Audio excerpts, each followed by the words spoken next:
Speaking for Phil George and the Morrow and Spainhower families, they would like to, I'm sure, let you know how much they appreciate all of you being here for the support and the comfort that gives. It's a trying time, especially for the family, but for all of us, really. We all love Julie. I was her brother. Julie was my sister. Her dad married my mother. I was back in the 1970s, so it's been a long time I've known Julie. Of course, the family's known her a lot longer than that. She's survived by her husband Phil and the two children, Tara and Tyson. 4 grandchildren, as you can see there on your program, Samantha, Story, Javin, and Marin. And from a big family of children. There were 6 Spainhowers, and so the 5 brothers now, and they're all here, is Margie and Bob and Larry, Nancy, and Dale.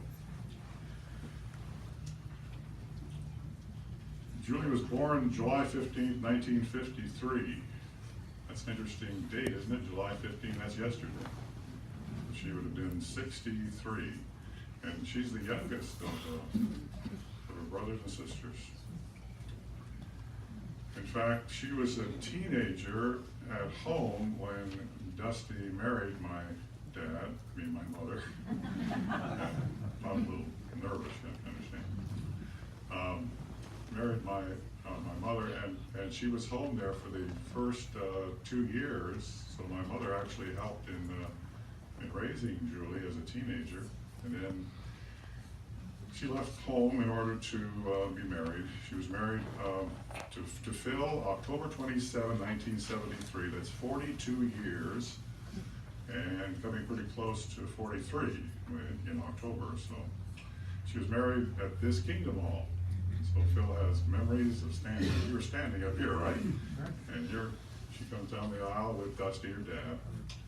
Mom was even involved in helping her in the sewing of the dress, and so there was certainly a family arrangement. Julie was a local girl. She spent almost her whole life here in Paradise.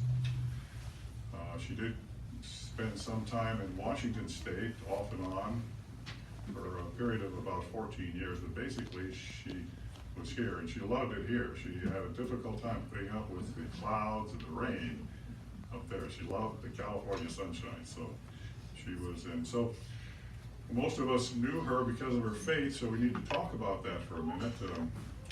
In the book of Ecclesiastes, in chapter 7, it says that a good name is better than good oil. And Julie's main concern in her life, at the very center of her life, was her concern with making a good name with God. That was important. So she had a faithful record as one of Jehovah's Witnesses. She was baptized in 1968 at the age of 15, and she was faithful for all these 48 years. She was regular in the ministry. She pioneered from time to time. I understand currently her days in service are Wednesday and Saturday, very faithful. And the day before she died, she was out in the ministry work. Faithful at meetings. She was looking forward to going to the convention. So she had parts on the program here at the Kingdom Hall. The kind of person Julie was. You know what the first thing the family said when I asked them that? She was always ready to help, to care for somebody. Would you think that's the first thing that would come to your mind about Julie? Yeah, if they were ill or aged, there was Julie. I had firsthand experience with that. My brother and I took care of my mother in her last 2 years of life, and practically every single day, Julie came to the house late afternoon and brought us dinner. Yeah, so she was a caregiver, devoted to her family. Little Marin, when talking, she held up one finger. She says, "I have one grandma left." She says, "I don't have my best grandma." Or, it's makes it's a sad thing. Javin told his mom Tara that she was a good mom, but then Javin says Julie was better. How better an endorsement could you have than that from your grandchildren, right? Yeah, she was emotional, she listened, she cared. She loved to tell stories. She was a great storyteller. In fact, Grandma was such a great storyteller that the granddaughter was named after Julie's ability to tell stories.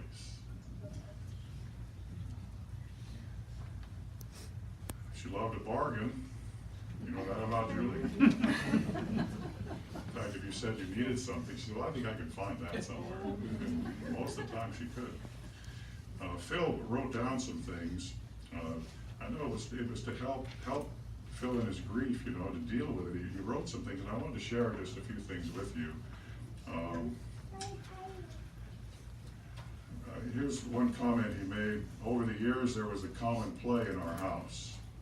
Julie would say, look at these shoes I bought, marked $175. And he would pretend, that much? No, she said, I had a coupon for half off. Oh, wow. Plus, they were on a clearance rack. Oh, all right. Plus, I had Kohl's cash. Fantastic. So how much? Only $4.50. Margie said that you ask Julie anything, she'd do it. Can you pick me up at the airport? Yeah, Julie said, then they would add, it'll be at 2 o'clock in the morning. It's all right, she did it. She did it. So she did so many things for everyone, and that certainly speaks well for her name, doesn't it, among all of us. It makes me think of Dorcas in the Bible. You remember Dorcas? She had died, and they were crying and carrying on, and the Bible just says that she abounded in good deeds and gifts of mercy. So you can just imagine, because she was kind of at the center of everything going on in the family, the tremendous feeling of loss and of grief, especially that the family has. In fact, it's a normal reaction. This is what Phil wrote. He said, the pain is so overwhelming you almost need to remind yourself to breathe. I've entered the darkest tunnel. I am so very broken. Those are just some of the expressions here, but it does underscore the terrible loss and grief that we feel, especially when Julie's plucked out of life like she was so suddenly. It's very, very hard to get your mind around that. In fact, we never can, because it was never meant to be in the first place. But it's normal. The Bible records faithful servants of Jehovah God as grieving. In Genesis 23, when Sarah died, it says about Abraham that he began to mourn and weep over Sarah. And then when Jacob was told that Joseph, his son, had died, listen to his reaction. With that, Jacob ripped his garments apart and put sackcloth around his waist and mourned his son for many days. And all his sons and all his daughters kept trying to comfort him, but he kept refusing to take comfort, saying, I will go down into the grave mourning my son. And his father continued weeping for him. So it's touching, isn't it? But now that doesn't mean that Jacob lost his faith. It's a normal process to be grieving, deeply grieved. The Bible speaks of Abraham and Jacob as men of great faith. So we want to come to appreciate that Jehovah is needed. We need to draw close to him in faith when we face and go through these things. There's really, the grieving should not cause us to lose our faith. In fact, how does Jehovah feel about what the family is going through? Well, here's from the Psalms, 34th Psalm, it says this: Jehovah is close to the brokenhearted. He saves those who are crushed in spirit. So you feel that way, brokenhearted, crushed. It says Jehovah is close. Tender feelings. He wants to give comfort. But you say, how do we know that he really does, that he really cares like that? And how does he do it?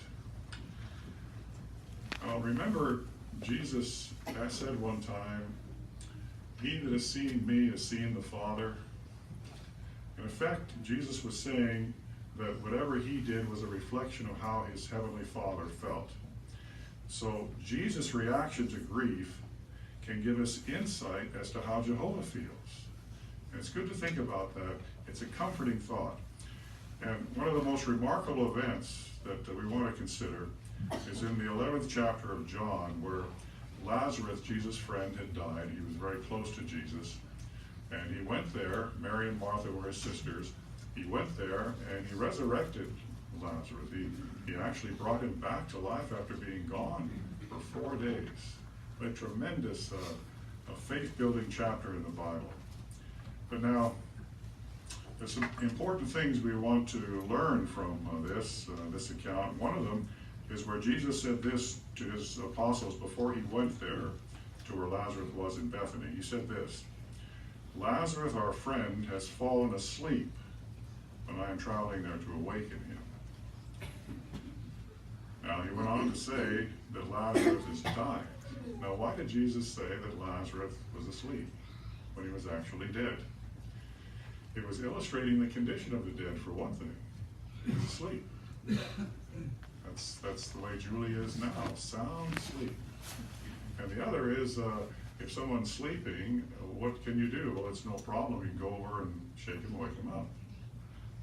So that's why Jesus referred to Lazarus as being asleep. It helps us to see what the condition of the dead is. And this is in harmony with other scriptures in the Bible, like in Ecclesiastes, it says that the living are conscious that they will die, but as for the dead, they are conscious of nothing at all.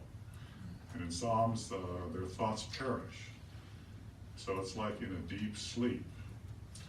Now, when Jesus is on his journey to Bethany to resurrect Lazarus, what did he do? Did he just march in with his apostles and go to the grave and get a crowd around him and say, I'm going to show you God's power, I'm going to resurrect him? No, he didn't do that. Martha went out to meet Jesus before he even got into town. And Jesus stopped and he talked to her.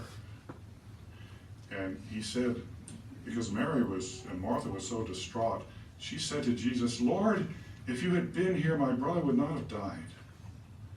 What did Jesus say?